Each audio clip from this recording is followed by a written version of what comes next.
Hello, everyone. This is Volts for August 21, 2024. How is new clean energy manufacturing affecting red and purple states? I am your host, David Roberts.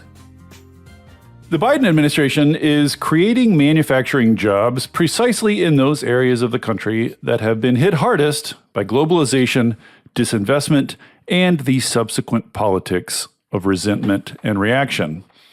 Since IRA and CHIPS were passed, there has been some $382 billion worth of new investment in manufacturing in the U.S., creating well over 100,000 new jobs. Around 75% of that new investment has gone to Republican congressional districts. Yet, even as red and purple states welcome the benefits, Trump's Project 2025 is promising to cancel and undo all of the tax credits that are spurring that investment. Trump's own rural constituents would be the hardest hit. How is all of this playing out on the ground? Julian Spector, a senior reporter over at my sister publication, Canary Media, has been traveling to these red districts to find out. His first story is from Dalton in northwest Georgia, which is home to a gargantuan and rapidly expanding Q-Cells factory making solar panels. He has been talking with the locals about what they make of it. Next, he's off to Michigan and Pennsylvania. I thought I would chat with him about what he's seeing and hearing from the communities affected by all this new money.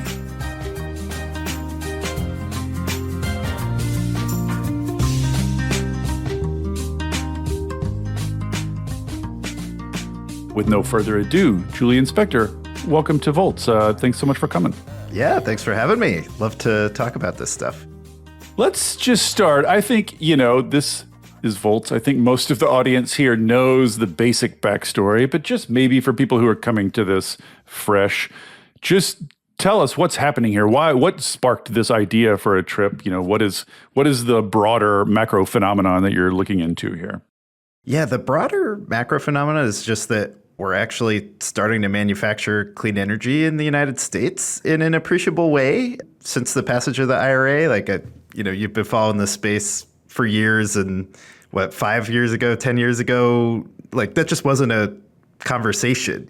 It sounded very utopian and space agey, let's say, to say 5 years ago, let's bring manufacturing back to the US. It was something that everybody would constantly say, but I think also everybody just sort of accepted it, that it was just a thing everybody always said. They always said it. And we had tariffs on solar panels going back to the Obama days, but they were sort of just, it didn't lead to some renaissance across the country. And these are all technologies we largely invented in the US, the solar panels and a lot of the key battery, IP came out of here. And then we just kind of, as a country, let it go overseas. And, there's huge industrial bases over in China and in Asia. And it seemed like kind of a foregone conclusion that we'd just lost that manufacturing race on these things. But then the IRA totally flipped that around. So a lot of my work the last few years has been, okay, we're doing it. We're doing this thing. We're doing this thing.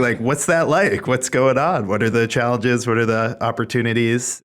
We should say here, just, kind of to level set, this is the beginning of turning things around, but there are hundreds of billion. I mean, we're so far behind. We're, if we achieved 3, 4, 5% of the global supply of any one of these things, it would be a massive accomplishment. So it's not like we're evening the scales. We're just crawling out of the hole. Yes, we're very much just getting started. And, it's actually getting some results pretty quickly. Although there's a lot of ways to look at it. So, if you're looking just at solar panel factories, we've built a lot in a couple of years. I talked to an analyst at Wood Mackenzie who counted that we had 8 gigawatts of solar panel production in the US before, and now that's up to 30 gigawatts already. Wow. So 3x. Yeah. Not bad for 2 years. Yeah, not bad for 2 years. And then the caveat to that is that's the easiest part. That's taking cells that are still being made across the sea and sort of putting them together into the solar panel. So there's still a lot more work to do to like bring the whole supply chain and the high value stuff. And, batteries, we've got like huge ramp up in battery production. But again, it's a hard industry. These are like pretty thin margin, competitive, commodified. So yeah, I think that's the key takeaway is like factories are coming, like manufacturers are investing billions and billions of dollars. The long-term success, we don't know yet. Like they're getting started, but there's a lot of competition from abroad, and they really need these incentives to like even have a hope of kind of yes, we should say there are large forces involved. Like the subsidies sound like big numbers when you just say them in isolation, but like relative to global, macroeconomic forces that we're up against here, it's not really that much. Exactly. Yeah. And, we're in this period of what they call oversupply in the solar panel market. So even though we have these nice kind of incentives for domestic production, the overall market just dropped a lot faster in price than everyone expected, even though, like everyone in this industry knows prices just keep getting squeezed and pushed down. But it somehow sort of leapt ahead of even those expectations. So like, the prices right now it's very hard to like make much money as an American producer. But the hope is, as you scale up that industry, you get better, you get more efficient and more scale and things like that.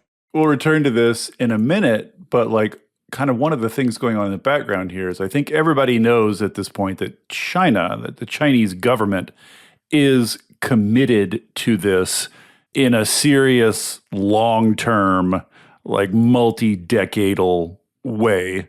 And so even though America's kind of gotten religion on it under Biden, I think we are a long way from establishing that we have anything like the commitment to sort of ride through these waves of price fluctuations and, geopolitical forces and all this. Like, we're a long way from committing that we have Chinese style commitment to this. We might even drop it all next year.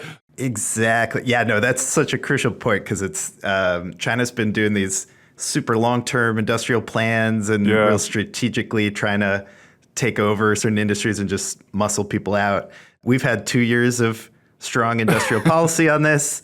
It's just getting started. And yeah, leading us back to the election topic, it's very much on the chopping block, depending on how things go in November. So you are going down.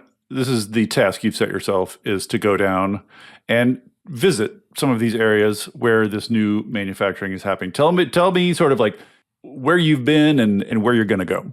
Yeah, so I started in Dalton, which is northwest Georgia. So if you imagine, there's the I-75 corridor kind of going up from Atlanta all the way up to Chattanooga, Tennessee. And I used to live in Middle Tennessee, and my extended family lived in Atlanta. So we would drive that I-75 corridor past Chattanooga like 2 or 3 times a year from the time I was tiny. That whole area is that's fascinating. So familiar with it. What do you remember of it? Like what impressions? I remember Chattanooga in the one thing that stands out in my memory is I remember in my youth, Chattanooga was just an absolute S-hole, just like a smear, kind of a dirty, smelly, wide spot in the road.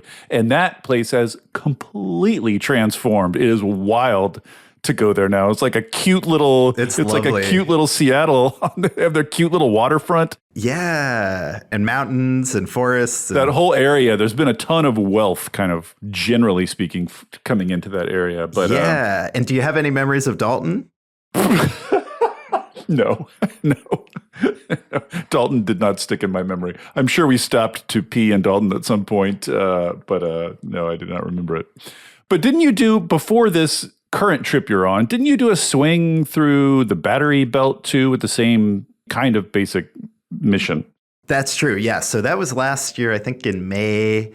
And the idea for that trip was to sort of trace the whole battery supply chain that had come alive in the Southeast, starting from there's actually this historic lithium mining area outside of Charlotte that was the largest lithium mines in the world for most of the 20th century. Yeah, which it was a much smaller Right. market back then. But there's kind of this like rock formation of lithium close to the surface. And Interesting. so we had that. Guess what? We offshored it in the 80s and 90s. We're like, we don't need, who needs lithium? Lithium? What's that all about? What's that all about? So they're not operational, but there are some companies trying to like restart mining there. And then you go down the road and SK, the South Korean company, has a huge billion-dollar battery plant. It's kind of like an hour north of Atlanta.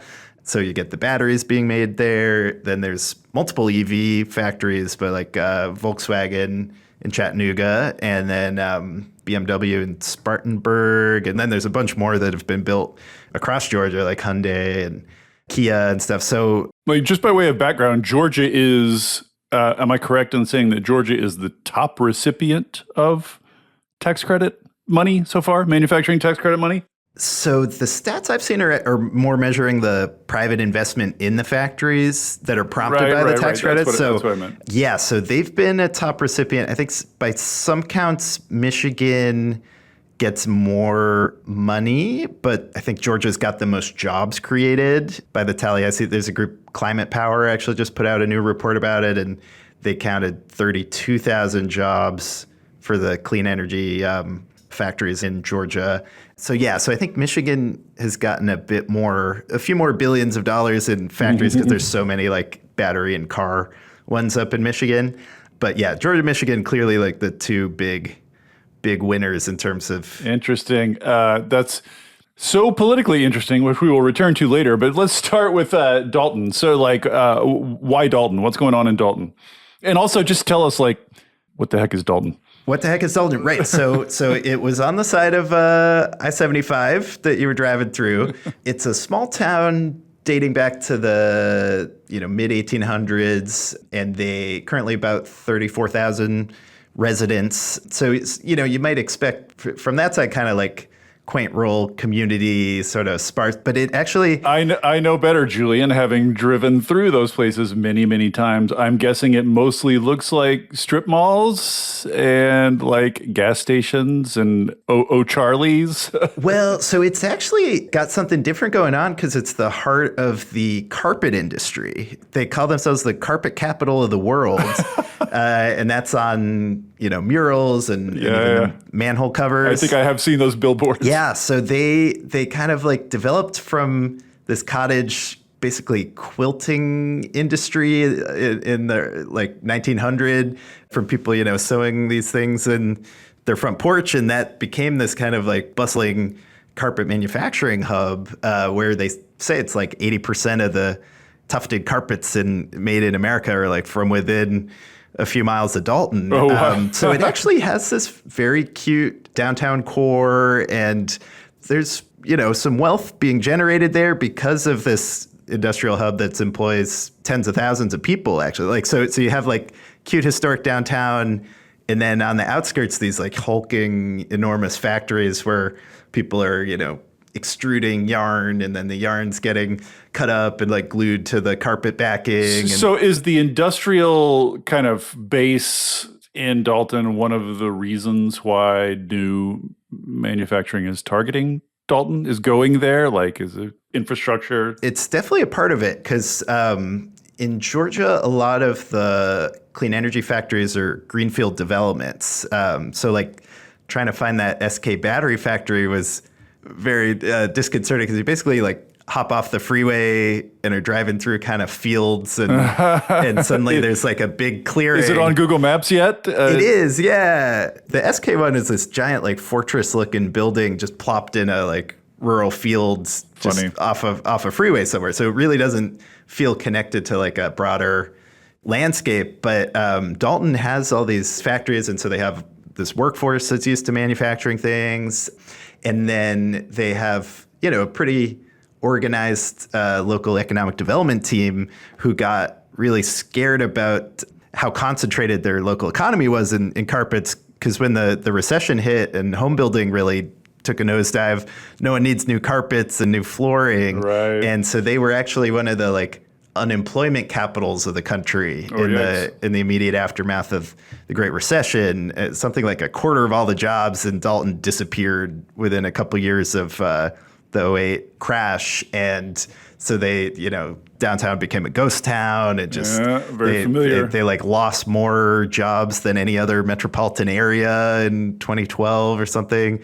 So the kind of town planners and leaders got together and said, okay, we can't like just be the carpet capital. Like that's dangerous, we're seeing. So they started planning an industrial park that, basically clearing the land and making sure it had all the water and electricity that a future factory would need. And then they started looking around for who can come and be our new industry. And that took a few years, but basically by 2018, Trump was in office and started these new tariffs on Chinese solar panels. And once those went into effect, Q-Cells basically made the call, like, we want to build in America as soon as possible. And they showed up in Dalton and saw the site and were like, yeah, that looks great. And basically started building. It was like less than a year from the kind of, okay, let's do this, to actually producing panels there. Is there anything interesting to say about Q-Cells? I mean, are they just a big solar panel manufacturer? It's owned by Hanwha, which is a South Korean, big kind of conglomerate. They're popular. They perform very well in the U.S. market for like the rooftop panels. And, so they pride themselves on being kind of more of a high quality product and high efficiency and that kind of thing. They're not trying to be race to the bottom kind of cheapest thing. And, there is this perhaps an irony that they're now one of the faces of American solar manufacturing, and it is a foreign company. And some people think, hey, why are we getting all excited about some other foreign company coming in? But, they're doing the work. They're investing in Georgia, and they're hiring all these Georgian workers. And, it is American-made solar, whether or not the kind of corporate headquarters of the owner is based here. So the initial siting then was in response to the tariffs. So the tariffs did have some, some brute force effect. There were a couple factories that got built because of those tariffs. But, it wasn't a full-fledged industrial policy. So it was like, it was enough to push, I think the other one was Jinko in Florida. So you got a couple of these ones announced, but it wasn't like a nationwide groundswell of manufacturing coming back. So that's what happened when the IRA passed. And it just sort of, there's like a kind of fascinating right time, right place situation here where Q-Cells could have gone sort of anywhere in the U.S. They happened to pick Georgia. Fast forward 2020, Georgia picks 2 Democratic senators and breaks for Biden. So suddenly the Georgia senators are the people who like are making the difference and giving the Democrats the majority. Yes. Suddenly they have all this kind of political capital, and they want to do something that'll really help Georgia's economy and kind of play to Georgia's strengths as a great place that businesses love to work. And they got deep water ports and shipping logistics and rail lines and technical universities, all that stuff. So it's actually Senator John Ossoff, and Senator Warnock were the ones who started crafting the manufacturing credits specifically. Right. I forgot they wrote that bit of it. Yeah. It's all kind of a little closed circle here, isn't it? It is, yeah. So, so Q-Cell is very, very involved in kind of advocating for this stuff. And I don't know if they'd set up shop in like Wisconsin or, I don't know, New York or somewhere else. Like it might not have kind of had that ability to enact these changes. Yeah, history might have gone a different direction. Yeah. So it did start with the Trump tariffs. Then once the IRA passes and they have these credits locked in for 10 years, they drastically expand the size of the facility. So when I went there last year, there was the factory, and then next door across the parking lot was a huge construction site. And then I'm back this year, and that's now a full operating new factory next door to the old factory. And it's like the automated manufacturing is sufficiently advanced in that year, or maybe a couple years between the first one being built, they're now like 1.5 times as efficient per manufacturing line. So there's like more robots, more high-tech stuff. It's spitting out more panels faster.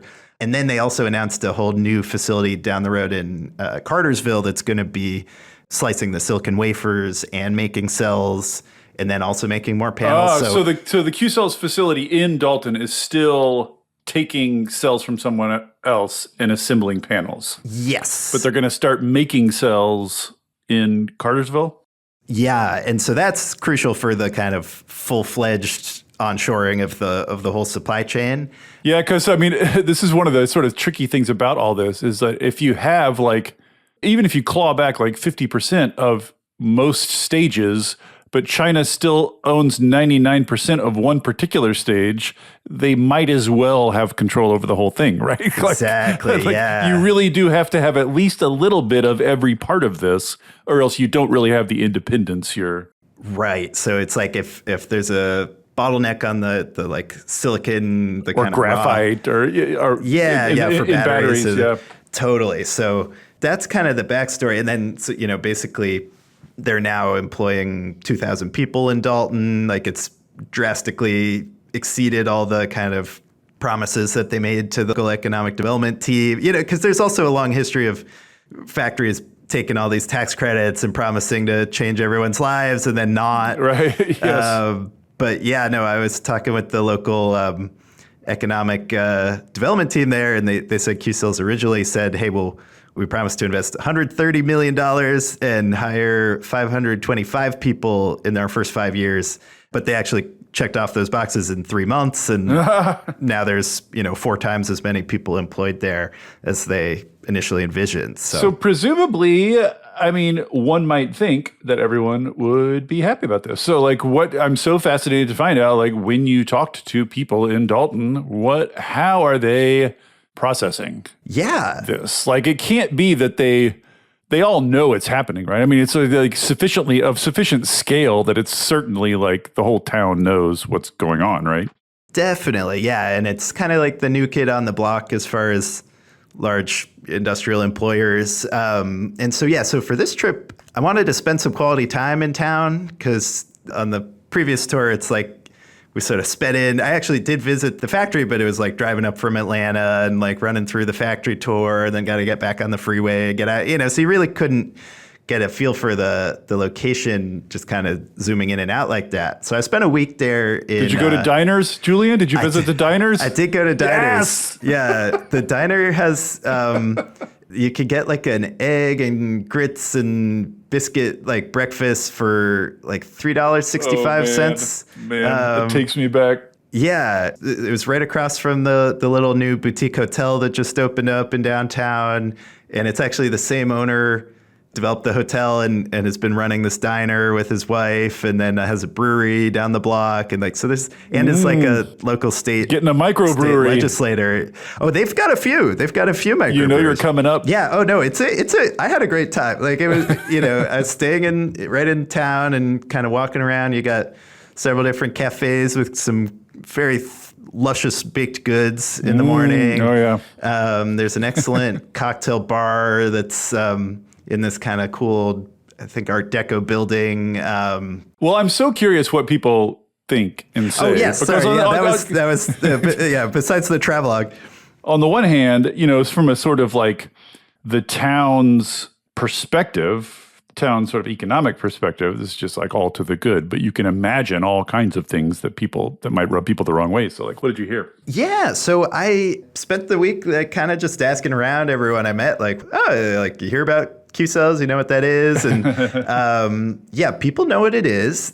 There are a few main reactions. So one was just oh yeah, they got, those higher starting wages, the kind of, if you're walking in with no background in manufacturing, no skills that you could point to, the starting wages are in the $17.50 to $22 an hour range, depending on the role. And right, which is minimum wage in Seattle, but in Dalton, Georgia, I imagine it's on the high end. I looked it up. The minimum wage in Georgia is $5 and change. And it's actually so low that, $5.15 an hour. So there's a federal minimum of $7.25 that overrules states that are lower. Hilarious.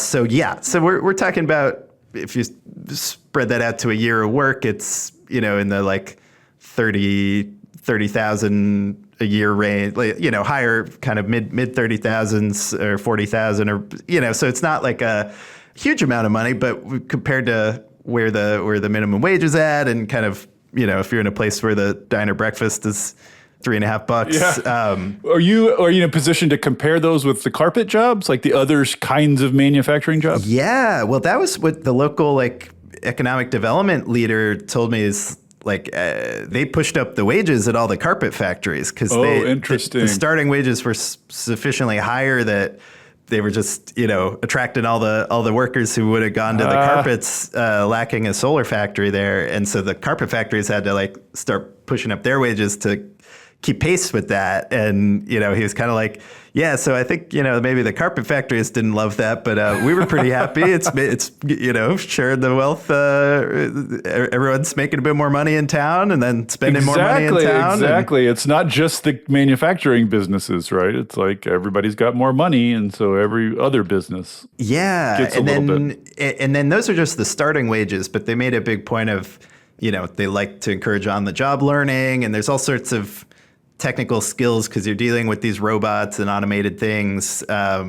So like there's a lot of ways to kind of grow your earnings and your role at Q-Cells, whereas it sounds like the carpet, like there's just sort of, it's harder to advance up the ranks in a carpet factory. Right. There's just sort of jobs that just have to be done and they don't necessarily give you new marketable skills. And it's also like just the physical work is very different because actually both my tour guides at the Q-Cells factory had worked in carpets before, and they were talking about these, you might be on a machine where it's just like cooking the carpet to like lock in the different components you're gluing together. And it's like, feels like you're in 100-degree heat while you're up there tinkering with the machine and you can't get away from that. And the thing that everyone in town seemed to know about Q-Cells besides the wages was actually, they got all those air conditioners on the roof.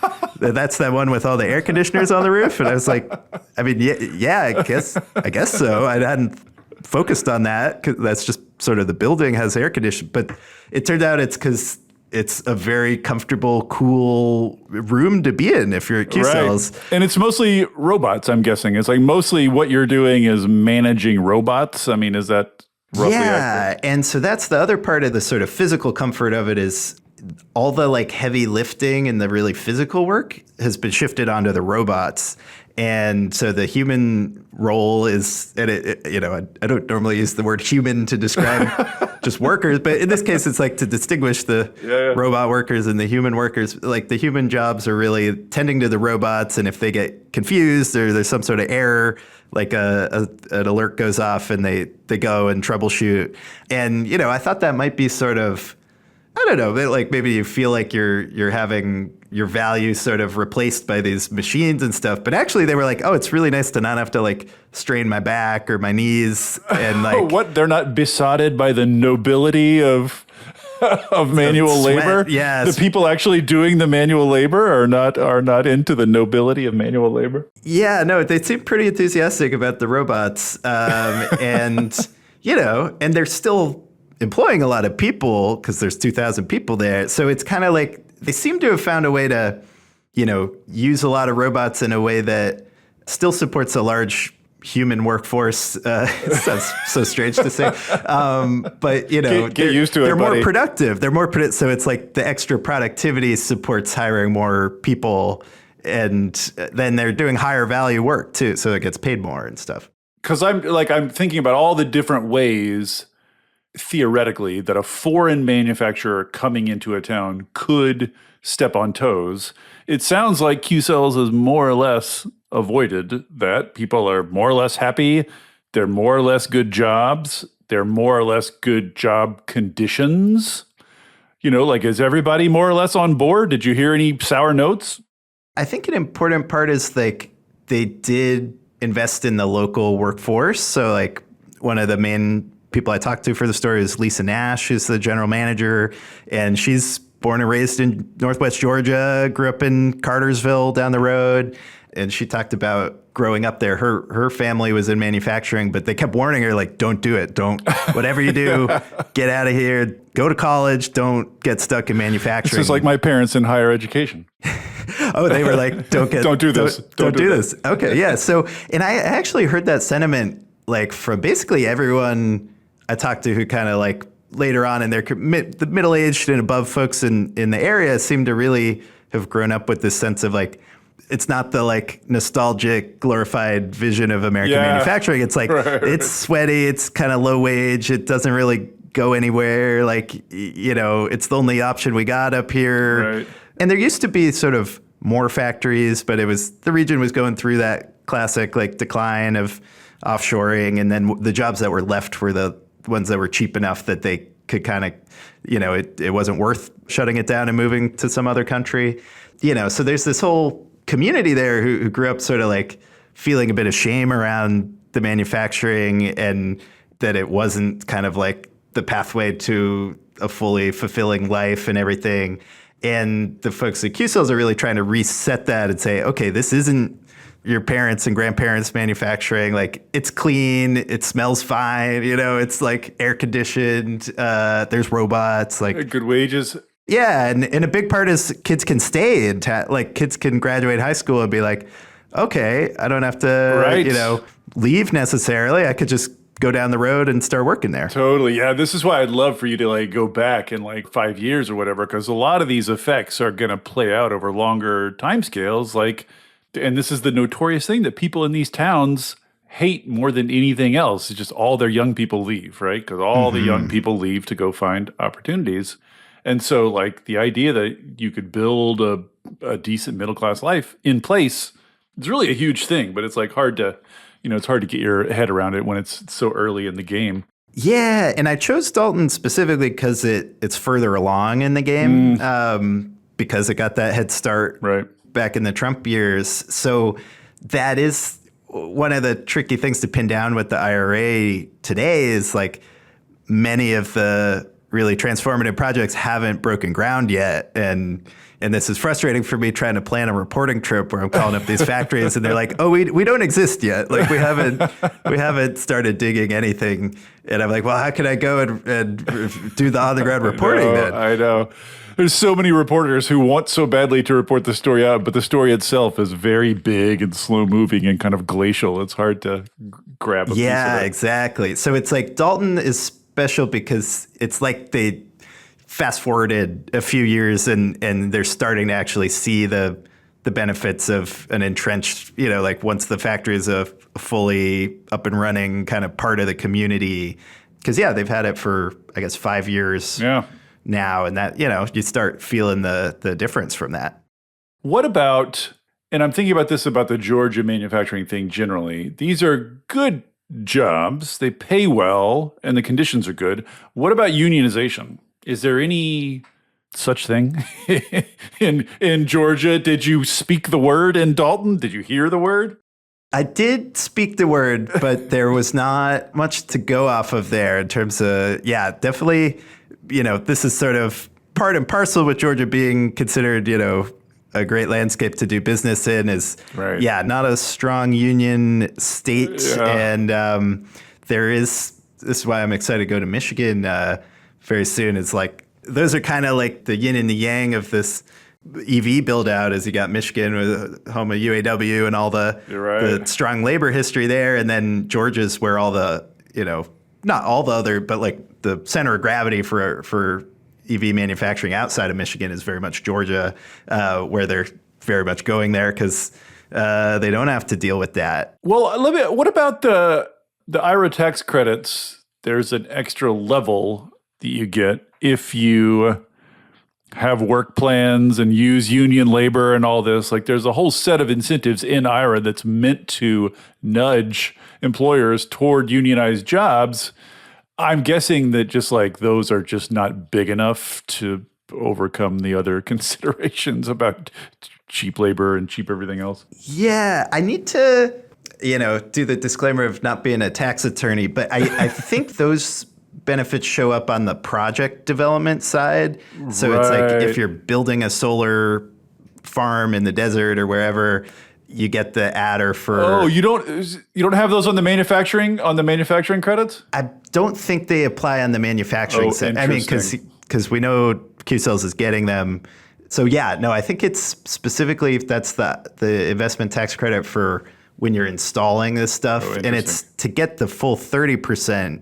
I think you have to hit the labor requirements and apprenticeship and no, there's definitely some arguments to be had there about kind of like, it's all the investment going to Georgia in some ways an end run around, employers having to deal with organized union workforces. I think that's certainly a part of it. That said, they came in and they're employing 2,000 people and paying them more than what the other employers were. And so it seems like it's clearly like adding some good things for sure in its own way. So did you hear, or have you in Dalton or anywhere else, have you heard, because again, on the project side, you get a lot of NIMBYism for various reasons. Is there anything like that on the manufacturing side? Like, is anybody out there complaining like, this factory is going to cast shade on my on my favorite street, or what about the tree canopy? This kind of thing. Like, have you heard any NIMBYism at all on the manufacturing side? Not for this particular factory. And again, it's in an industrial park that the sort of, I think it's county level economic development group specifically said we want manufacturers here. So yeah, I don't think the NIMBYism was a factor in this area. I was following elsewhere in Georgia. I think it was Rivian was trying to build a really big electric, their pickup truck and an SUV factory in a different kind of rural part of Georgia, and then that ended up becoming kind of an internal political battle where like Governor Kemp, who's a Republican, really likes bringing these factories in, and it secured some tax credits and some things for that. And there's like a state court that was trying to invalidate the incentive package because there's a group of folks who don't want the EVs being made in their neighborhood and stuff. So yeah, I think that it does come up sometimes, but just didn't seem to be an issue in Dalton. What everybody's wondering about, and what I'm wondering about, is the politics of all this. The politics on the ground and the political implications of it all. And so sort of one thing you might wonder about is anyone receiving this news differently because it's a bunch of woke stuff they're building? Do you know what I mean? Like, is anyone, like, are they objecting to an EV factory because it's EVs and not like real American gas cars? Like, is there any of that sort of anti-renewables, anti-woke energy stuff? Or is it just like when there's money on the table, all that goes away? Hey there, everybody. Don't worry, I'm not going to tell you about a new mattress or push a credit card on you. This isn't an ad. There are no ads on Volts. It is supported entirely by listeners like you. If you'll indulge me for a second, I'd like to ask for your support. I started Volts because we're all surrounded by depressing news about climate change and misinformation about clean energy, and it's never been more important to share the stories of the real people on the ground doing the real work of transition, and all the ingenuity and courage and public spirit they are bringing to it. People are hungry to hear these stories, to learn from and find inspiration in them. I've heard from people who change majors or careers after hearing episodes of Volts. People using it in classrooms and community groups, even state legislators who have passed bills inspired by specific episodes. Sharing these stories matters. It makes a difference. If you have found value in it and want to help me continue doing it, I hope you will join the community of paid subscribers at volts.wtf. It's about the cost of a cup of coffee a month. If you don't like subscriptions, you can make a one-time contribution, leave a review on Apple or Spotify, or just tell a friend about Volts. I am grateful for any and all support. If you're already a paid subscriber, thank you. And now, back to the show. Like, is there any of that sort of anti-renewables, anti-woke energy stuff? Or is it just like when there's money on the table, all that goes away? I think at some level that's the conflict that's brewing for Georgia specifically this this election cycle. Yeah. I mean, it's really like everything Georgia really is, like you say, like all the forces are intersecting there. It's really fascinating. Yeah, it's super fascinating. They're both, a pivotal swing state. Yes. Recently moved into the toss-up category. Yeah. No, it just got, and that was a factor in, I was reporting this earlier this summer, and the whole idea was go to swing states where there's a ton of clean energy investment that could be a factor. And then it wasn't a swing state anymore. Biden was trailing by like 6 points in the polling in late June. So that was kind of a scramble because is this whole reporting project kind of beside the point? Because clearly it's not making a difference. And then the whole shakeup with Vice President Kamala Harris coming in, all the top pollsters now have put Georgia back in the toss-up category. It's amusing, I think, to people who follow politics, or I don't even know if amusing is the word, but that literally billions of dollars of investment can more or less kind of just sneak in the background, but change the vibes. And all of a sudden the polls are just are flipping. Yeah. Reality doesn't matter at all. It kind of seems that way. It's insane. It drives me insane. But I guess what everybody wants to know is this affecting the politics of the state? Are the people in Georgia who are benefiting in some way on a first-hand basis or second-hand basis from this new investment associating the new investment with Democrats and giving them credit for it? That's what everybody wants to know. I don't know if you can figure that out through one reporting trip, but what's your sense of that? Yeah, that's sort of the crucial question. So I've been trying to find a good evidence-based way to approach this. I'll say certainly the Democrats know they need to get more people familiar with the IRA and what it contains, which it's a hugely complicated, massive piece of legislation. Terribly named. So yeah, they know that they need to get the word out more. And basically, as everyone, I talked to Representative Nakima Williams, who's the head of the Georgia Democrats, and I talked to Senator Ossoff, and their strategy is it's an economic issue. Don't be hung up on we're doing climate change policy. Just say, well, duh. We're saving you money. We're creating jobs. We're doing all this. And so they say that's how they're approaching it. And that, like you said, that's the obvious thing. People are worried about the economy and inflation. So make it a. I mean, this is what I wanted to ask. Georgia Democrats, as you describe in your piece, on the one hand, you have billions of dollars flooding into the state in new investment, new factories, new economic activity, et cetera. And you have Governor Kemp, who is a Republican, sort of cutting ribbons and, sending out press releases and kind of look at all the new investment in our state. On the other hand, the Republican candidate wants to axe all of it, wants to kill all of it. Now, Kemp is stuck. He's just stuck in this untenable position, which I hate to give him credit, but to give him some credit, he's tap dancing his way through it fairly well, but he's got to kiss Trump's ass and he's got to tout these things and awkwardly dance around the fact that Trump wants to end it all. Now, in my mind, that looks like a giant political vulnerability, a big old target. Why aren't Georgia Democrats using this as a wedge issue? It could not be clearer. We've got billions coming in. One party wants to send more. One party wants to cut off the flow. To me, that sounds like an incredibly potent way of dividing your opponents. Do they see it that way?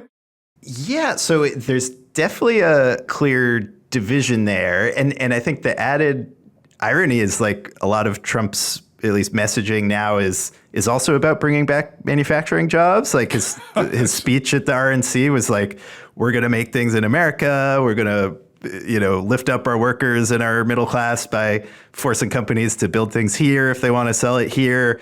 And these Biden policies are actually having that exact effect in yes. a lot of districts that are predominantly, Trump voters. So it's a very bizarre situation where you have these counties that are directly benefiting. They, historically pick Trump by a huge margin. But this time, if they do that again, and then Trump does what he has said he wants to do, and the Republicans in Congress have said they want to repeal the IRA, then they'd be in the position of like cutting off the flow of billions of dollars to their districts to create tens of thousands of jobs. That seems like political gold to me. Like you couldn't set up a better wedge issue. Yeah, and then Kemp is stuck in this awkward place between it because he clearly likes these factories and he's been very effective and assertive at making them happen. But, you know, he's still a Republican and he's still on Trump's side. And then it gets even more awkward because Trump still has this grudge against Kemp for basically not still insulting illegally him. Overturning the vote of his state. So Trump just used his rally in Atlanta August 3rd to he spent a lot of it trashing Kemp personally. I know. Called him a bad guy, a disloyal guy, and a very average governor, which he's like very popular. He's like people think he does a good job. So that's the and then Kemp responded to that on X or Twitter saying basically Trump was also attacking his family. He's like, leave my family out of it. I want to help you saving our country from Kamala Harris and the Democrats. And then he went and looked at himself in the mirror, you know, and somehow reconciled all that and slept at night. I don't know how they do it. And I should say have reached out. I'd love to talk to him about this situation because it's... Well, I can imagine that he extremely does not want to talk about it. I imagine he's not going to give you that interview. It's a very... Because basically Georgia pulled off this massive bipartisan success story here. You know, like if a lot of Americans are tired of partisanship and want people to just work together to solve the basic needs of their community, you have like Democratic senators, Republican governor coming together. They get the policy from Washington. Kemp, you know, uses the tools of the state to offer job training and help put these packages together to entice the factories. And it's like literally working. Yeah, that's how it's all supposed to work. Almost $24 billion of investment for Georgia for these clean energy factories. So is this going to make a difference in the election? It's been very hard to say. So it's clearly like I've talked to advocates on the Democratic side and like climate advocates who say, yeah, we're leaning on this. We're talking about how the jobs came from the IRA. Like swing voters in particular, this is gold. Like you don't have to talk about climate. You don't have to talk about, you know, woke anything. It's just literally jobs and investment. Like you could not have a better issue to target. Yeah, it's kind of a classic kind of Republican kind of talking point, you know, like let the market keep doing what it's doing and they bring in these jobs, make us competitive. So, yeah, but I guess the thing is all of these arguments were available in May and June. And, you know, it really wasn't working when Joe Biden was the candidate. And I'm having a hard time. It's like, it seems clear that it's not a silver bullet because it wasn't saving him then. Yeah. It does seem like with Kamala Harris as the messenger, people are just kind of open to hearing things in a way that they weren't. That's the wild thing is that it's not just that they're liking her, it's that they're all of a sudden being convinced by arguments that have been the same for months now. It's like they can hear them now in a way they couldn't hear them before, which is really odd. Yeah, so I think that could be a factor now is that maybe if she's saying, hey, we're having this great resurgence in manufacturing and vote for us if you want it to keep going, people are like, hey, that actually sounds really good. Maybe that's happening more now. Something else that's kind of a useful comparison is Georgia was decided in 2020 by a little over 11,000 votes. God. And there's now, you know, by the climate power count, like 32,000 new jobs created in clean energy manufacturing in Georgia. So in theory, if you could get like just half of the people working in a solar factory or battery factory to like vote to keep that policy going. Like literally this factory employs enough people to swing the effing election. That's how insanely close these things are in the most important places. And like, there's no reason to assume that most of the people working in those factories do want to vote for Democrats because again, they're in some very conservative districts. And this is another unanswerable question, but just I'd love your feelings on it, which is, do you feel like the administration or Democrats writ large are doing enough to tell this story? Like, do people know that this factory is a very direct result of things that Democrats did? Like, Democrats ought to be out saying that in every available venue. Like, are they? Do people know? Yeah, from what I've seen, there's definitely a lot more they could be doing on that. You go back to like the New Deal era where you had a whole section of the New Deal package was like paying artists to go and do murals about New Deal programs and make plays. Or just a sign outside of Dalton, like, you're welcome, dudes. Like, you're welcome. This is all, Democrats brought you all this, obviously worded differently. So I can make an argument counter to that, which is that I think probably an important part of these factories being accepted into these parts of Georgia was that they weren't playing up that partisan thing. So I think it's a two-edged sword in the sense of Dalton was probably a lot more accepting of Q-cells than they would have been if Q-cells came in saying sort of like gun swinging, like, hey, we got this Biden policy that we're carrying out and we're fighting climate change. We're going to save the polar bears. Well, you don't want Q-cells saying it, but it wouldn't kill Democrats to come in afterward and say, hey, look what we did. No, so that's a good point. So right. I think and Q-cells has remained, they don't want to talk about, of course, politics, which is very understandable. They have had, actually, Vice President Harris visited the factory, and they've also had Marjorie Taylor Greene visit, who is their congressperson. I don't know if we said that. She represents Dalton. Oh, that's hilarious. That's a twist. Yeah, but when I tried to ask, what's that like when your representative of Congress voted against the policy that sort of allowed you to expand, and they're like, no comment. We don't get into politics. Yeah. And, so I think they have very good reasons to stay out of the fray because you don't want to alienate your workforce and you don't want to alienate your governor and you don't want to, there's a lot they could lose by being more vocal about, hey, if you want to ensure the longevity of this workplace, like these policies are a lot better than those policies. Well, I mean, it's something else that like Ossoff and Warnock, or whoever, like state level Dems could just come to Dalton and say straight up, like, if you want to keep this, vote for us. Like, it's pretty true. Yeah. And what the other kind of, mind-blowing thing about it is all the press releases when these factory announcements get rolled out, they do have Ossoff saying, this is the Inflation Reduction Act working and doing exactly what it's supposed to do. We're bringing you jobs. And they have a Kemp quote saying, this shows that Georgia's the best place to do business. And it's a testament to the community and the workforce. Of course. So it's all like there in public.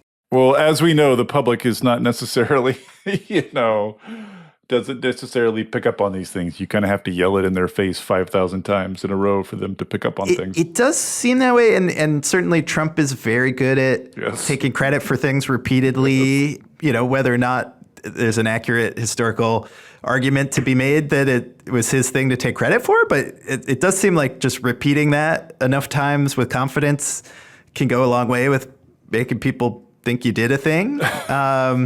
So, yeah, I do think the Democrats could do more there. Especially with this new dawn of good vibes, it seems like now's the time to, ride that and make use of it. Yeah, well, it seems like a really good story to tell. Yes, a little frustrating in that we're just here at the very front end of this absolutely fascinating story. You know what I mean? There's so little tangible yet to sort of grab onto, but so much on the way. Like, the amount of investments that's come into these places, I think it's safe to say, like, if IRA is not repealed, if things go forward as they're going, there's lots more coming. Oh, yeah. To these places, right? Like, this is not the end of it.